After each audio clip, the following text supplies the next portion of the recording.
भक्तों, फाल्गुन एकादशी इस साल की सबसे खास और चमत्कारिक एकादशी होने वाली है, क्योंकि इस साल फाल्गुन मास की शुक्ल पक्ष की एकादशी पर बेहद ही दुर्लभ संयोग का निर्माण हो रहा है। अगर आप इस दिन आंवले का यह एक उपाय कर लेते हैं तो आपके घर में रुपए पैसों की कभी कोई कमी नहीं होगी और माता लक्ष्मी सदैव आपके घर में बात करेंगे। भक्तों, फाल्गुन मास की शुक्ल पक्ष की एकादशी, जिसे आंवला एकादशी कहा जाता है, इस बार 9 मार्च और 10 मार्च दोनों ही दिनों में आ रही है। अब सवाल यह उठता है कि व्रत किस दिन करना उचित रहेगा। साथ ही भद्रा का प्रभाव भी बताया जा रहा है, तो क्या इसका असर इस व्रत पर पड़ेगा या नहीं, ये सब जानना जरूरी है ताकि हम सही तरीके से व्रत और पूजन कर सकें। आंवला एकादशी का नाम सुनकर ही स्पष्ट हो जाता है कि इसका संबंध आंवले से है। यह व्रत बहुत ही शुभ और फलदायी माना जाता है। जो भी भक्त इसे श्रद्धा और विधि विधान से करता है उसे विशेष पुण्य की प्राप्ति होती है। लेकिन अब सवाल यह भी आता है कि जिनके पास आंवले का पेड़ नहीं है, क्या वे सिर्फ आंवले के फल से ही पूजा कर सकते हैं या फिर कोई और उपाय है? इस दिन की पूजा कैसे करें, आंवले का उपयोग किस प्रकार करें और इसका महत्व क्या है, इन सभी बातों को विस्तार से समझेंगे। भक्तों, आगे बढ़ने से पहले अगर आप भी चाहते हैं कि माता लक्ष्मी का आशीर्वाद आपके ऊपर सदैव बना रहे, तो इस वीडियो को एक लाइक करके आपके अपने चैनल को सब्सक्राइब कर लें और कमेंट बॉक्स में जय लक्ष्मी माता लिखकर अपनी हाजिरी अवश्य से लगाए। भक्तों, अब बात करते हैं व्रत की तिथि को लेकर। पंचांग के अनुसार एकादशी तिथि 9 मार्च को शुरू होगी और 10 मार्च को भी रहेगी। ऐसे में व्रत किस दिन करना सही होगा? आमतौर पर एकादशी व्रत को उदयातिथि के अनुसार रखा जाता है, यानी जिस दिन सूर्योदय के समय एकादशी हो वही दिन व्रत के लिए उत्तम माना जाता है। इसलिए अगर उदयातिथि के हिसाब से देखा जाए तो 10 मार्च को व्रत रखना श्रेष्ठ रहेगा। भद्रा की बात करें तो भद्रा का प्रभाव कई बार कुछ कार्यों पर पड़ता है, लेकिन एकादशी व्रत पर इसका विशेष असर नहीं माना जाता। फिर भी जो शास्त्रीय नियमों का पालन करना चाहते हैं वे उचित मुहूर्त देखकर ही पूजन करें। अब पूजा विधि की बात करें तो इस दिन प्रातः स्नान करके स्वच्छ वस्त्र धारण करें और भगवान विष्णु की पूजा करें। आंवले के पेड़ की पूजा विशेष रूप से करनी चाहिए, लेकिन यदि पेड़ उपलब्ध नहीं है तो आंवले के फल से भी पूजा की जा सकती है। आंवले को भगवान को अर्पित करें और स्वयं भी इसका सेवन करें। व्रत में फलाहार करें और पूर्ण ब्रह्मचर्य का पालन करें। जो भक्त एकादशी व्रत का संकल्प लेना चाहते हैं वे इस दिन से शुरू कर सकते हैं, और जो व्रत समाप्त करना चाहते हैं वे द्वादशी तिथि को पारण करें। पारण का समय विशेष रूप से देखा जाता है, इसलिए सही समय पर ही व्रत खोलें। इस व्रत के पालन में कोई छोटी छोटी गलतियां न हो, इसका ध्यान रखना जरूरी है। जैसे इस दिन चावल का सेवन नहीं करना चाहिए, व्रत का संकल्प लेकर बीच में नहीं छोड़ना चाहिए और भगवान विष्णु की भक्ति में मन लगाना चाहिए। आंवला एकादशी का व्रत बहुत पुण्यदायी है और इसे पूरी श्रद्धा और नियमों के साथ करने से मनोवांछित फल की प्राप्ति होती है। भक्तों, आप सभी इस व्रत को पूर्ण नियमों के साथ करें और भगवान विष्णु की कृपा प्राप्त करें। उनके बारे में उनके उत्तर होते हैं कि इन गलतियों को करने से आपको बचाना है, उनके बारे में भी चर्चा करेंगे। अमल की एकादशी का क्या फल है और किस प्रकार से आपको इस व्रत को करना चाहिए, एकादशी का महत्व और फिर इसी एकादशी पर आंवले की पूजा विशेष बताई गई है। और आप जानते हैं कि आंवले में भगवान श्री हरि का माता लक्ष्मी का वास होता है। अगर आंवले की पूजा हो रही है और एकादशी, तो वैसे भी भगवान श्री हरि की प्रिय तिथि है। कितने बड़ सहयोग इसमें बना रहे हैं। अव्वल की पूजा है जो माता लक्ष्मी और भगवान श्री हरि का वास स्थान है। एकादशी जिस पर भगवान श्री हरि का विशेष महिमा आती है, इसीलिए बहुत महत्वपूर्ण हो जाता है। लिए आप जानकारी देते हैं कि यह आपने व्रत करना की विधि से है और फिर बताएंगे आपको कि व्रत करना कब है। पूजन विधि से आरंभ करेंगे। क्या आपने किस प्रकार से स्त्री पूजा करनी है। अमल की एकादशी के दिन आपको कुछ विशेष सामग्री इकट्ठे करने की आवश्यकता होती है। क्या आपके पास आंवले का वृक्ष है? क्या अगर आंवले का वृक्ष है तो वह सबसे उत्तम रहेगा। अगर आंवले का वृक्ष नहीं है तो किसी मंदिर में जाकर पूजन कर सकते हैं जहां आंवले का वृक्ष हो। विधि हम आपके यहां अभी बात ही देंगे। दूसरा ऑप्शन यह है कि यदि आपके पास आंवले का वृक्ष ना हो तो अव्वल के फल पर भी आप इस एकादशी का पूजन कर सकते हैं। उसकी विधि भी अब हम यहीं पर ऐसी वीडियो के माध्यम से बताएंगे कि यदि फल पर पूजन करना है, आंवला के फल से पूजन करना है तो कैसे करना है, और यदि आंवले का वृक्ष आपके पास है, पौधा आपके पास है, तो उसे पर पूजन कैसे करना है। सामग्री एक बार नोट कर लीजिए। सामग्री के रूप में भक्तों, आगे बढ़ने से पहले अगर आप भी चाहते हैं कि माता लक्ष्मी का आशीर्वाद आपके ऊपर सदैव बना रहे तो इस वीडियो को एक लाइक करके आपके अपने चैनल सब्सक्राइब कर लें और कमेंट बॉक्स में जय लक्ष्मी माता लिखकर अपनी हाजिरी अवश्य से लगाएं। सबसे पहले तो आपके पास आंवले का पौधा होना चाहिए, वृक्ष होना चाहिए। यदि आंवले का पौधा ना हो तो आंवले का फल आप अवश्य ले लीजिएगा। रोली मोली, पान सुपारी, लौंग, इलायची, धूप दीप ने भोग लगाने के लिए भगवान श्री हरि की प्रिय मिठाई हरे रंग की मिठाई होनी चाहिए जिसमें आंवले का अंश हो तो बहुत उत्तम रहेगा, या फिर आप भगवान को वाला भी समर्पित कर सकते हैं फल के रूप में, और मिश्री भी अर्पित कर सकते हैं। फूल रख लीजिएगा। फूलों की माला अगर आपके पास मिल जाए तो बहुत उत्तम रहेगा। एक लोटा, तांबे का लोटा आपके पास होना चाहिए। उसमें पहले शुद्ध करके साफ कर लीजिएगा उसको। उसके बाद उसमें थोड़ा गंगा जल भरिए। उसके बाद उसे पर शुद्ध जल भर लीजिएगा एक थाली में। यह सारी सामग्री आपको सजनी है। भगवान श्री हरि की कोई तस्वीर या प्रतिमा आपके पास होनी चाहिए। आज मैंने आदि के लिए आपके पास जल जमानी करने के लिए एक चम्मच होना चाहिए। छोटा चम्मच रख लीजिएगा। यदि आज मैं आपके पास हो तो अजमानी रख लीजिएगा। चौकी और पीला वस्त्र आपके पास हो वह भी आप रख सकते हैं। और दीपक के रूप में शुद्ध घी का दीपक जलाए। घी अगर ना हो तो आप तिल के तेल का दिया जला सकते हैं। और धूप रख लीजिएगा। एक खड़ा रख लीजिएगा। कलश स्थापित कर लीजिए। कलश ले लीजिएगा। कलश के रूप में आप पीतल का, तांबे का, किसी धातु का ले सकते हैं। एमटी का क्लच भी ले सकते हैं। यह दान करना नहीं है, दान करने की आवश्यकता नहीं है इसको। जैसे विजय एकादशी पर कलश को दान करना था तो इस एकादशी में, अमल की एकादशी में जो कलश होगा उसकी दान करने की आवश्यकता नहीं रहेगी। कलश स्थापित करेंगे, पूजा के लिए आवश्यकता होगी, और उसके ऊपर रखने के लिए श्रीफल अगर आपके पास मिल जाए तो एक नारियल ले लीजिएगा, पानी वाला नारियल। पंच पल्लव अगर मिल जाए आपके पास में, आप जानते हैं कि आम के पत्ते होते हैं या फिर अशोक के पत्ते आप ले सकते हैं, कर लीजिएगा। और व्रत वाले दिन सूर्य उदय से पहले उठ जाएगा। उठने के बाद स्नान आदि करके अपने मंदिर की साफ सफाई, जो पूजा स्थल है उसके साफ सफाई करने के बाद सारी सामग्री एकत्र करके और आसन लगाकर बैठ जाइए। उत्तर दिशा की ओर अपने मुख करके बैठना है। उत्तर दिशा की ओर राजस्थान ना मिले तो पूर्व दिशा की ओर भी मुक्त करके बैठ सकते हैं। चौकी लगाइए। अगर आपके पास लकड़ी की चौकी है तो सबसे पहले वहां लगाइए। अगर आपके पीला वस्त्र, अगर लकड़ी की कोई चौकी या वस्त्र नहीं है आपके पास तो कोई बात नहीं, आप पृथ्वी पर भी भगवान को रखकर पूजन कर सकते हैं। आप जानते हैं कि हम वह विधि बताते हैं जिसमें सामान्य से सामान्य व्यक्ति भी कम से कम रिसोर्सेस में भगवान का पूजन कर सके, क्योंकि एकादशी का पूजन कैसा पूजन है जिससे अमीर से लेकर गरीबों तक, अंतिम छोर तक सभी लोग करते हैं। तो पूजा विधि हमारी वह होती है जिनको गरीब से गरीब और अमीर से अमीर सभी कर सके। तो आप पृथ्वी पर रखकर भी पूजन कर सकते हैं। जो भी स्थान है ना उसको साफ कर लीजिएगा अच्छे से। पहले हम जो सामान है इसका शुद्धिकरण करेंगे, जो स्थान है इसका शुद्धिकरण करेंगे, पवित्रीकरण करेंगे। हम यहाँ से मंत्र पढ़ते हैं। आप एक पुष्प लीजिएगा और जो लोटे में जल भरा होगा, न गंगा जल मिला हुआ जल, उसे जल से चीते की जीवनी और सारी सामग्री पर और सभी स्थान पर चित्त दीजिए। इससे सबक पवित्रीकरण हो जाएगा। ओम पवित्र और पवित्र वर्ण सर्वंत रेखा आश्रम, इस प्रकार से हमने सभी स्थान का, सामग्री का, सबका शुद्धिकरण किया है। अब भगवान को स्थापित करेंगे। सबसे पहले भगवान को स्थापित करने के लिए अगर चौकी है तो चौकी के ऊपर आपने पीला वस्त्र बिछा लिया होगा। आप चौकी पर रख रहे हैं या पृथ्वी पर, जहां भी आप भगवान को रखने वाले हैं, आपके पास प्रतिमा हो या तस्वीर, आप उस स्थान पर भगवान को आसन दीजिए।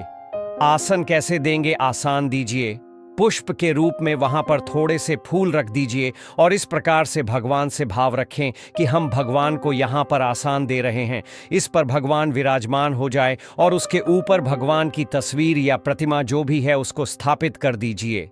जहां अपने भगवान श्री हरि नारायण को स्थापित किया है ना, उनके सीधे हाथ की तरफ राइट हैंड की साइड में आंवले का वृक्ष रख दीजिए। यदि आपके पास आंवले का गमला है, आंवले का पौधा है, तो उसे सीधे हाथ की तरफ जो भगवान की तस्वीर प्रतिमा अपने रखी है उसके राइट हैंड साइड में बता रहा हूं। फिर से जगह ध्यान से सुन लीजिए। भगवान के राइट हैंड साइड में आपको वाला आंवले का पेड़ है तो रखिए, बहुत अच्छा है। वृक्ष, कमला आदि जो भी है वहां रखिए यदि ऐसा स्थान है, क्योंकि आंवले के जो पेड़ है बहुत बड़े बड़े होते हैं। हमारे यहाँ पर बहुत बड़ा पेड़ है आंवले का, उनको आप एक स्थान से दूसरे स्थान पर नहीं लेकर जा सकते हैं। तो ऐसा कीजिए कि पूजन ही वहीं पर कीजिए। भगवान की स्थापना, भगवान श्री हरि की तस्वीर आदि की स्थापना ही आंवले के वृक्ष के वहां पर कर लीजिए, क्योंकि इस व्रत में न आंवले की महिमा बहुत अधिक है। भगवान श्री हेतु सर्व शर्मा है, उनकी महिमा तो कभी काम ज्यादा हो ही नहीं सकती, परंतु इस एकादशी में आंवले की महिमा बहुत अधिक है। इसीलिए आंवले का वृक्ष यदि आपका बहुत बड़ा है तो उसी जगह पर जहां आंवले का वृक्ष है वहीं पर भगवान श्री हरि की तस्वीर आदि को स्थापित करके और उसी स्थान पर हम पूजन कर लेते हैं। जरूरी नहीं है, आवश्यकता नहीं है कि आप अपने मंदिर में ही यह पूजन करेंगे। आप उसे वृक्ष के नीचे भी पूजन कर सकते हैं अगर वह सुरक्षित है, तो जहां कल शादी को रखा जा सकता है। दूसरा, जिन लोग पौधा नहीं है, वृक्ष नहीं है, वाला लेंगे, हमला मिल जाए तो बहुत उत्तम होगा, वह वाला लीजिएगा और उसे जहां अपने भगवान श्री हरि को स्थापित किया है ना उनके सीधे हाथ की तरफ रखिएगा। जैसे आपने भगवान को आसन दिया है उसी प्रकार से अव्वल को स्थान दीजिएगा। वाला जो है एक प्रकार के देव हैं, यह साधारण वृक्ष नहीं है, यह दिव्य वृक्ष है, इसीलिए स्थान दीजिएगा पुष्प के रूप में और उसके ऊपर आप आंवले को रख दीजिएगा। यहाँ तक सबको क्लियर हो गया होगा कि क्या करना है, कैसे करना है। स्थापना करने के बाद अब आप पूजन आरंभ करेंगे। सबसे पहले अपने हाथ धो लीजिए। हाथ धोने के लिए चम्मच से अपने सीधे हाथ में जल लीजिए और महत्व लीजिए। हाथ धोने के बाद आप 3 बार जल अजमानी करेंगे, एक एक चम्मच चल पाएंगे। हम यहाँ से मंत्र पढ़ते हैं, ओम माधवा आय नमः। जल पी लीजिए, ओम के शिवाय नमः। जल्दी लीजिए, जल परी दीजिए, ओम नारायण आय नमः। सीधे हाथ में जल लीजिए, पी लीजिए, जरा आज पानी कर लीजिए। ओम आर्ष के साइन नमो नमः। तिलक कीजिए। मौली बंधी एक पारिवारिक जान यदि आपके साथ में बैठकर पूजन कर रहे हैं तो उनको भी तिलक कीजिए और मौलिक आदि बनती है। संकल्प आपको अवश्य ही करना चाहिए। भक्तों, आगे बढ़ने से पहले अगर आप भी चाहते हैं कि माता लक्ष्मी का आशीर्वाद आपके ऊपर सदैव बना रहे तो इस वीडियो को एक लाइक करके आपके अपने चैनल सब्सक्राइब कर लें और कमेंट बॉक्स में जय लक्ष्मी माता लिखकर अपनी हाजिरी अवश्य से लगाए। भक्तों, व्रत करने में सबसे जरूरी चीज होती है संकल्प। बिना संकल्प के कोई भी व्रत पूरा नहीं माना जाता। पूजा चाहे छोटी करें या बड़ी, लेकिन संकल्प के बिना व्रत की शुरुआत नहीं करनी चाहिए। इसलिए जब भी आप एकादशी का व्रत रखें, सबसे पहले सही विधि से संकल्प करें। अब सवाल यह आता है कि संकल्प कैसे करना चाहिए, तो इसके लिए पहले आप स्नान करके स्वच्छ वस्त्र धारण करें और पूजा स्थान पर बैठें। फिर सीधे हाथ में जल लें और कम से कम 1 रुपए का सिक्का दक्षिणा के रूप में रखें। इसके बाद 3 बार ओम श्री विष्णु श्री विष्णु श्री विष्णु मंत्र का उच्चारण करें। अब अपने नाम, गोत्र, जिस स्थान पर आप संकल्प कर रहे हैं उस घर या मंदिर का नाम, क्षेत्र और शहर का नाम मन में धारण करें। फिर श्रद्धा भाव से बोलें, मैं फाल्गुन मास के शुक्ल पक्ष की पुण्यतिथि आंवला एकादशी का व्रत कर रही हूं। इस व्रत के माध्यम से मैं आयु, आरोग्यता, सुख संपत्ति, परिवार की शांति और भगवान श्री हरि विष्णु की कृपा प्राप्त करना चाहती हूं। मैं इस अमला एकादशी व्रत, आंवले के पूजन और श्रीहरि विष्णु की भक्ति का संकल्प लेती हूं। इसके बाद ओम श्री विष्णु शरणम मम मंत्र का 108 बार जप करें और भगवान के चरणों में जल अर्पित कर दें। इस प्रकार संकल्प करने के बाद आप आगे की पूजा विधि में बढ़ सकते हैं। याद रखें, संकल्प ही व्रत की आत्मा है। पूजा विधि में भले ही कुछ परिवर्तन हो सकता है, लेकिन संकल्प किए बिना व्रत अधूरा माना जाता है। इसलिए पूरी श्रद्धा और विश्वास के साथ संकल्प करें और फिर पूजन आगे बढ़ाएं। आज के हिसाब से तो इसका मतलब यही है, क्योंकि इसमें आपका पूरा बुरा होता है कि आप कौन है, क्या गोत्र है, कहाँ उत्पन्न हुए हैं और आप क्या व्रत किस कामना की पूर्ति के लिए कर रहे हैं। समझ रहे हैं आप? यह जानकारी उसमें होती है। एक तरह से ये आपकी डाटा एंट्री है जो ऊपर वाले के भाई खाते में चढ़ गई।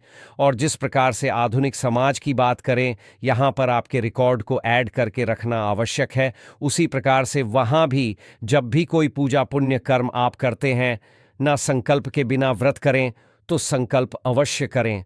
पूजन हमने कहा छोटा बड़ा हो सकता है, पूजा आप भी कर सकते हैं। सिर्फ तिलक लगाइए, जल से जल स्नान कराया, तिलक लगाइए, जान अर्पित कीजिए, फूलों की माला पहनाई और आरती कर दीजिए। ऐसे भी पूजा हो सकती है, परंतु संकल्प सभी में आवश्यक है। संकल्प करने के बाद हम भगवान का पूजन आरंभ करेंगे। सबसे पहले कलश स्थापना अगर आपने की है तो कलश पूजन होगा। कलश स्थापना नहीं की है तो फिर पहले आंवले का पूजन, फिर भगवान श्री हरि का पूजन। कलश का हमने एक ऑप्शन दिया है क्योंकि इसमें ऐसा नहीं है कि बिना कलश के पूजन ही नहीं हो सकता। यदि आप कुंभ स्थापित करते हैं तो उत्तम रहेगा आपके लिए। आप एक कलश बनाया और भगवान श्री हरि के साथ में ही कलश को स्थापित कीजिए। कलश के नीचे आप पुष्पा आसन के रूप में रखिएगा, उसके ऊपर कलश को स्थापित कीजिएगा। कलश को कभी खाली नहीं रखा जाता है, इसलिए गंगा जल युक्त जल उसमें भर लीजिएगा। पूर्ण पात्र रखिएगा, उसके ऊपर नारियल को रखिएगा। नारियल पर यदि आपके पास लाल कपड़ा है तो लपेट दीजिएगा, अन्यथा मौली लीजिएगा, मौली लपेट दीजिएगा। और नारियल को इस प्रकार से रखना है कि नारियल का जो मुख है ना, वह आपकी तरफ होना चाहिए। लिए पहले कलश की पूजा करते हैं। कलश की पूजन के लिए पद्य आर्घ अजमानी अर्पित करेंगे तो पुष्प से 3 बार जल के चीते दे दीजिए। कलश देव पर तिलक कर दीजिए। वस्त्र के रूप में मौली जो है, वह जो आपने घड़ा लिया है, इसके कंठ पर बंध दीजिए। कलश के कंठ पर मौली बंध दीजिए। तिलक के रूप में आप एक 5-7 बिंदी लगा सकते हैं। कलश पर अपने श्रीफल रखा होगा, नारियल को रखा होगा तो नारियल को भी तिलक कीजिए। फूलों की माला पहनाए, धूप जला दीजिए, दीप जला दीजिए और धूप तथा दीप दिखाइए। दीपक को जहां आप रखेंगे वहां उनका आसान अवश्य दीजिएगा। और भगवान के सीधे हाथ की तरफ अगर घी का दिया जला रहे हैं तो सीधे हाथ की तरफ, और तेल का दिया जला रहे हैं तो लेफ्ट हैंड की तरफ आपको दीपक रखना है। धूप आप दाएं बाएं कहीं भी रख सकते हैं, अवश्य रख दीजिएगा। यह हमारे अग्नि साक्षी देव है। आज की पूजा की हम कलश का पूजन कर रहे थे तो धूप दिखाइए, दीप दिखाइए। नावेद के रूप में मिश्री या कोई फल आपके पास है तो वह अर्पित कर दीजिए और एक बार पुष्प से जल की छींटी दे दीजिए। इस प्रकार से अपने एक सूक्ष्म विधि से कलश का पूजन किया है। आपको आंवले का पूजन करना है भक्तों। आंवला एकादशी के दिन आंवले के वृक्ष या उसके फल का पूजन करना बहुत ही शुभ और पुण्यदायी माना जाता है। जब आप आंवले का पूजन करने बैठें तो सबसे पहले व्रत और पूजा की शुद्ध भावना से भगवान को स्मरण करें। इस पूजा के लिए हमें धात्री देवी का ध्यान करना चाहिए, क्योंकि आंवले के वृक्ष को धात्री कहा जाता है। पूजा की शुरुआत में 3 बार ओम धात्री नमः, ओम धात्री नमः, ओम धात्री नमः मंत्र का जाप करें और आंवले के वृक्ष या फल को श्रद्धा से प्रणाम करें। फिर पूजन का आरंभ करें। अगर आप आंवले के फल से पूजा कर रहे हैं तो उसे एक कटोरी या थाली में रख लें ताकि जल आदि इधर उधर न गिरे। और अगर आप आंवले के वृक्ष की पूजा कर रहे हैं तो उसके तने के पास जड़ों में पूजन करें। सबसे पहले जल अर्पित करें। इसके लिए 1 चम्मच जल लें और मंत्र उच्चारण करते हुए धीरे धीरे अर्पित करें। ओम पद्मम समर्पयामि। जो लोग आंवले के फल की पूजा कर रहे हैं वे फल पर थोड़ा सा जल अर्पित करें और जो वृक्ष की पूजा कर रहे हैं वे जड़ जड़ में जल चढ़ाएं, लेकिन ध्यान रखें बहुत अधिक जल न डालें ताकि वह फैलकर इधर उधर न जाए। अब स्नान कराएं। जो फल पर पूजा कर रहे हैं वे 1 चम्मच जल लेकर फल पर अर्पित करें, और जो वृक्ष की पूजा कर रहे हैं वे वृक्ष की जड़ों में जल सींचें और मंत्र बोलें, ओम शरम जलम समर्पयामि। इसके बाद दूध का अर्पण करें। जो लोग फल पर पूजा कर रहे हैं वे फल पर थोड़ा सा दूध डालें, और जो वृक्ष की जड़ में पूजन कर रहे हैं वे जड़ों में दूध अर्पित करें। मंत्र उच्चारण करें, ओम दुग्धम समर्पयामि। दूध चढ़ाने के बाद वृक्ष या फल को पुनः शुद्ध जल से स्नान कराएं। इसके लिए 1 चम्मच जल लें और जड़ों में या फल पर अर्पित करें। फिर आंवले के वृक्ष या फल को तिलक करें। तिलक के लिए कुमकुम या हल्दी का उपयोग कर सकते हैं। इसके बाद आंवले के वृक्ष को वस्त्र अर्पित करें। अगर आप वृक्ष की पूजा कर रहे हैं तो उसे कच्चा सूत अर्पित करें, और यदि फल की पूजा कर रहे हैं तो फल पर हल्के से सूत लपेट सकते हैं। इस प्रकार श्रद्धा और नियम पूर्वक आंवले के वृक्ष या फल की पूजा करने से विशेष पुण्य की प्राप्ति होती है और भगवान विष्णु की कृपा बनी रहती है। भक्तों, जब आंवले के वृक्ष या फल की पूजा कर चुके हों तो अब उसे मौली से लपेटें। आप चाहें तो 5 बार मौली लपेट सकते हैं या फिर सीधे आंवले के फल या वृक्ष को मौली बांध दें। इसके बाद पुष्प अर्पित करें, और अगर पुष्प उपलब्ध न हो तो केवल श्रद्धा भाव से पूजा करें। अब धूप और दीपक जलाएं। भगवान को धूप दिखाकर उनकी कृपा की प्रार्थना करें। फिर दीपक जलाकर भगवान का आशीर्वाद प्राप्त करें। इसके बाद नैवेद्य अर्पित करें। जो भी फल, मिठाई या मिश्री हो उसे भगवान को भोग लगाएं। फिर 1 चम्मच जल लेकर आंवले के वृक्ष या फल पर अर्पित करें और उसे समर्पित करें। इसके बाद आंवले के पूजन के साथ साथ भगवान श्री हरि विष्णु का पूजन करें। उनके सामने भी एक कटोरी रखें जिसमें जल अर्पित किया जाएगा। भगवान को स्नान कराने के लिए केवल जल ही चढ़ाएं, दूध आदि से स्नान नहीं कराना है। जल अर्पित करते समय मंत्र उच्चारण करें, ओम मध्यम समर्पयामि। इसके बाद भगवान श्री हरि को तिलक करें। भगवान को हल्दी या रोली से नहीं बल्कि चंदन से तिलक करना चाहिए। फिर उन्हें फूलों की माला पहनाएं और पुष्प अर्पित करें। धूप और दीपक दिखाकर भगवान की आरती करें और उनकी कृपा की कामना करें। नैवेद्य के रूप में कोई भी फल, मिठाई या आंवला अर्पित कर सकते हैं। जो भी आपके पास हो उसे प्रेम और श्रद्धा से भगवान के चरणों में चढ़ा दें। फिर 1 चम्मच जल लेकर भगवान के चरणों में अर्पित करें। अब भगवान श्री हरि को पान अर्पित करें। अगर बना बनाया पान न हो तो पान का पत्ता लें, उसकी डंडी तोड़ दें और उसमें 2 लौंग, 2 इलायची और 1 सुपारी रखकर भगवान को समर्पित करें। अंत में दक्षिणा अर्पित करें। पूजा के समापन पर 2 या अपनी श्रद्धा अनुसार दक्षिणा चढ़ाकर भगवान को प्रणाम करें और उनसे आशीर्वाद प्राप्त करें। इस प्रकार श्रद्धा और प्रेम पूर्वक आंवला एकादशी का पूजन संपन्न करें और भगवान श्री हरि की कृपा प्राप्त करें। अब भगवान को फिर से प्रणाम कीजिए और अपनी श्रद्धा अर्पित कीजिए। इस प्रकार हमने आज की एकादशी का पूजन संपन्न किया। लेकिन याद रखें, एकादशी का व्रत और पूजन केवल 1 दिन का नहीं होता, यह 2 दिन की प्रक्रिया होती है। आज आपने भगवान की स्थापना और पूजन किया है और कल इसका विसर्जन करेंगे। पारण का विशेष महत्व होता है, इसलिए इसे सही तरीके से और सही समय पर करना बहुत आवश्यक है।